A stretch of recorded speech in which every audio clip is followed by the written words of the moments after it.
until my desk dries and I can get a layer of clear coat on it. This is my work setup. But before any work gets done, I gotta finish this Philip Bloom A7S3 review. Perfection.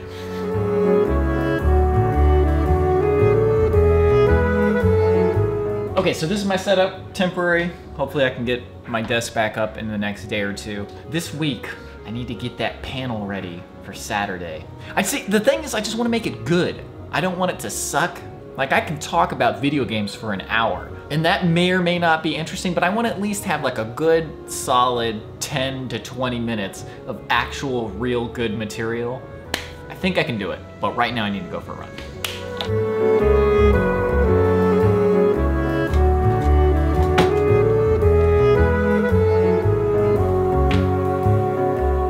After a day of using this, I cannot stand this. I guess I didn't realize how much that standing desk just makes a difference for my productivity and feeling good about working. On normal days, I switch between standing and sitting in a stool all the time. In fact, I almost never have it low enough for a regular chair. And I would say it's probably more like a 70% standing, 30% in a stool. And oh, just all day in a stool, my butt hurts, I'm not comfortable, I don't feel like alive.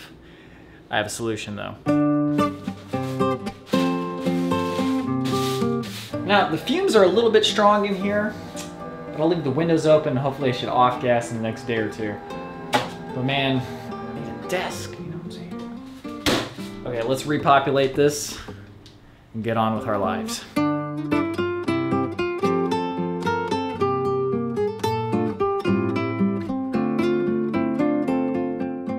Once this dries, I may just take the paper off and then do the clear coat later.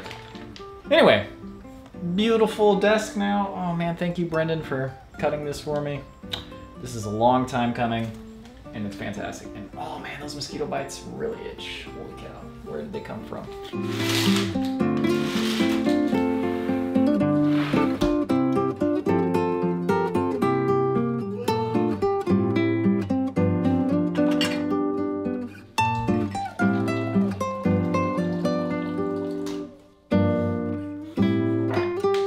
So, work continues today on this panel that I'm doing on Saturday. Man, I probably shouldn't have done a whole hour. Assuming anybody even joins the stream, like who knows me as a gaming person? And plus Metal Jesus is going up like 30 minutes into my talk. I hope that most people switch over to Metal Jesus so that if my talk is a complete train wreck, it won't be a big problem. Like, well, we're gonna watch Metal Jesus anyway. Anyways, the table's dry enough. I've wiped it off some more. I'm gonna put a clear coat on here eventually, but I just don't really want to deal with that right now. I need a usable desk more than I need a clear coat. I just won't put anything wet on here, I guess. Looks really nice. And more importantly, the functionality is exactly what I hoped. Oh man, so much room. I can actually like put my notebook here and put all my notes. I've got things I want to talk about in today's vlog. I had to write them down on this note.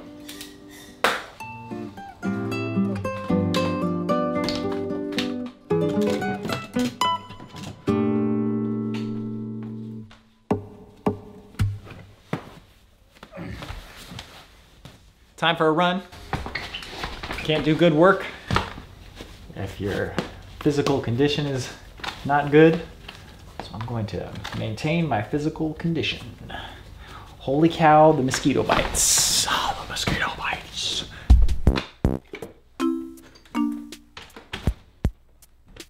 Time for that ring fit. Going on an adventure.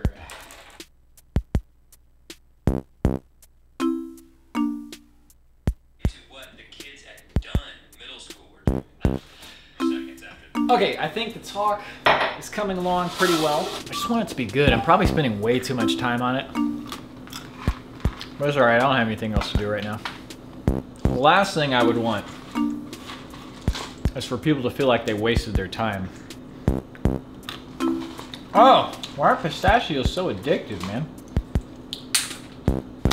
Okay, so I just did a run through of what I got so far. I easily got 30 minutes of material in there, and I didn't even get all the way through everything I have, so I think I'm sitting pretty.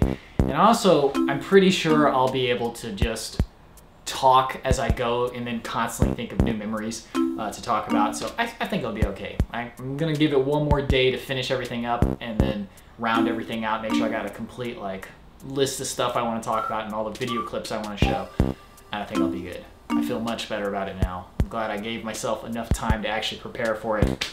I hope people get something out of it.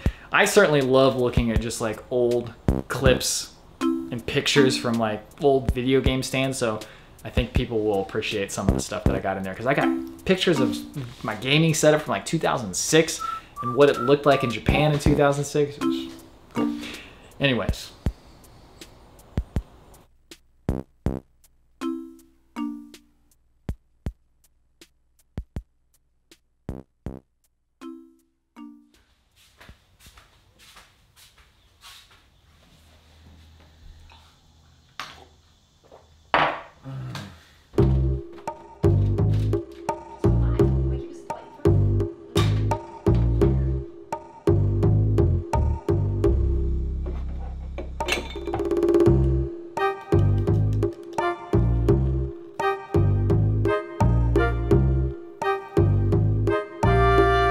Man, I am just utterly dragging today. I just want a little bit. Just a little bit of coffee to open the blood vessels.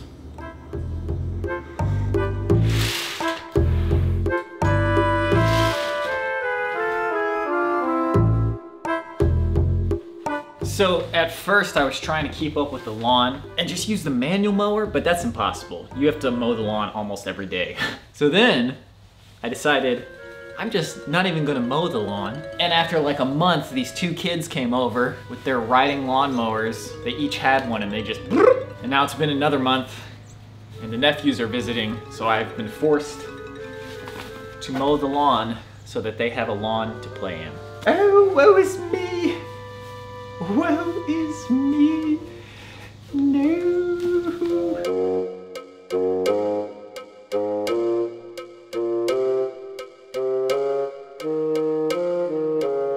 Man, I hate mowing the lawn.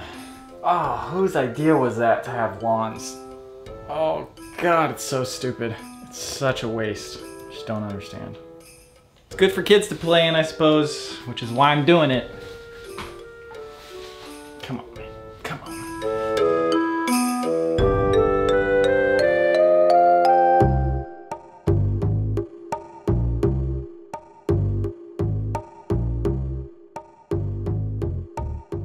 If you ask you can call anyone at Genius or anyone at Yelp or any of these. Okay, so as I alluded to earlier in the vlog, I have some things that I wanted to talk about. First, this one's kind of an easy one. Take care of problems when they're small and they're easy to take care of. I knew that letting the lawn get out of hand was dumb, but just I was like, I can't do it. In this particular instance, maybe it was still a toss-up. But if you take care of problems when they're small and easy to manage, it's just, that's maintenance, baby. I've talked about that since like day one of the vlog. Kind of going along with maintenance is set up the infrastructure of your life.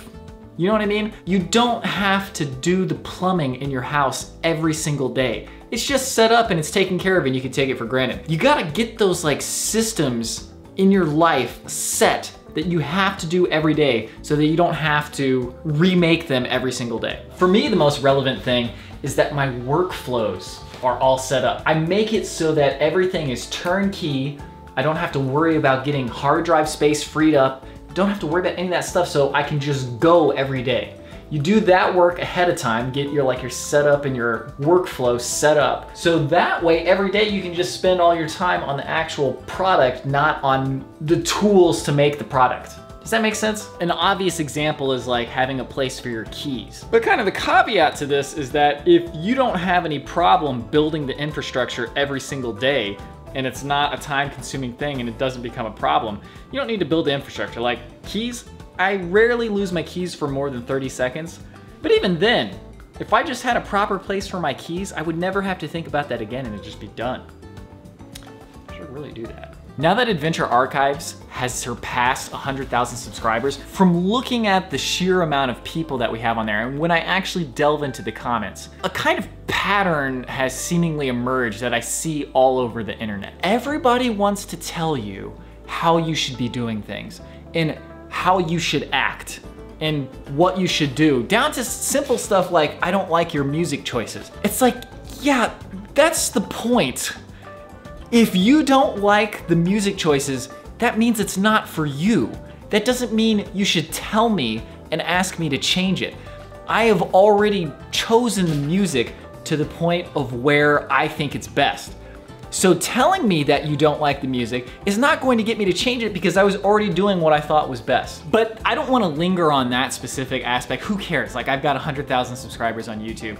I don't deserve any sympathy or condolences or anything. You gotta deal with the problems that come with that type of success. It's just, there's a thing that I used to do to my brother all the time that he, rightfully so, would always get mad at me about, is that whenever he had a problem, I'd be like, well, why don't you just do this? That's not a hard problem. This is not a problem he had, or maybe he did, I don't know, whatever. But maybe he'd say something like, oh man, I'm having such trouble eating after 8 p.m. And then I would say, oh man, that's not a problem at all. I don't have any problem eating after 8 p.m. You're just an idiot. Why don't you just do this, man? This is a simple problem. I have worked on that. I hopefully do that much less. I probably still do that with him on occasion. And my brother, on a side note though, my brother acts like he's a saint. That dude, you know, sibling strife, he was just as much a contributor as I am. Maybe I could be at like 60%, 65, but he was still a good 35 to 40% of the problems. Anyway, I've noticed that interactions on the internet are oftentimes like that, where everybody's acting like everybody's supposed to be the LeBron James. Okay? We really need to internalize and understand that we are all mediocre. If there's such a thing as a bell curve, most of us are right in the center, and then some of us are on the edges. But we act like everybody's on the edges. Like, you're either the stupidest person imaginable or the smartest person imaginable. And if you're the comment keyboard warrior, you're the smartest person imaginable and you know everything. And everybody else is on the other end. When the reality is we're all somewhere in the middle. And it's okay to hold people in public office to a different standard. We want the people who are leading our governments, people at the top who are actually in charge of the structure of a lot of things that happen in society. You want them to be held to a higher standard. The problem now is we're not really having this shared reality where we actually all agree whether the person is on this end of the spectrum or that end of the spectrum. But beyond that, I'm more talking about our person-to-person interactions. Just where we're all average, dude.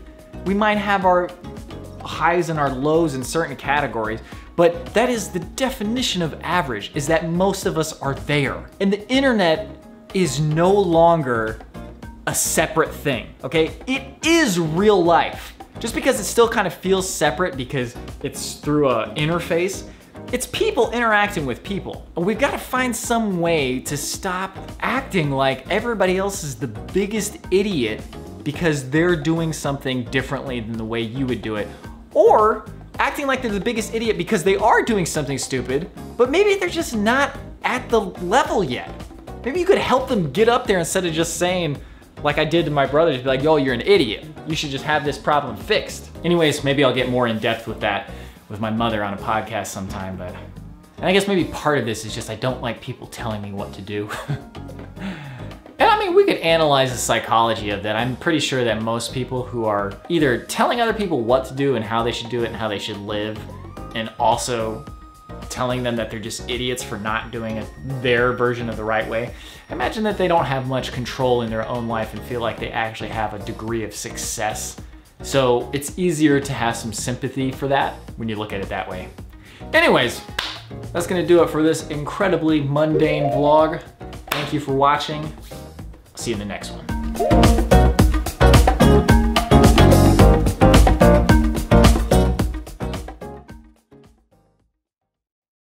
Ooh, I watched last of it most night. Now that Adventure Archives, so as I alluded to earlier in the vlog, what the hell?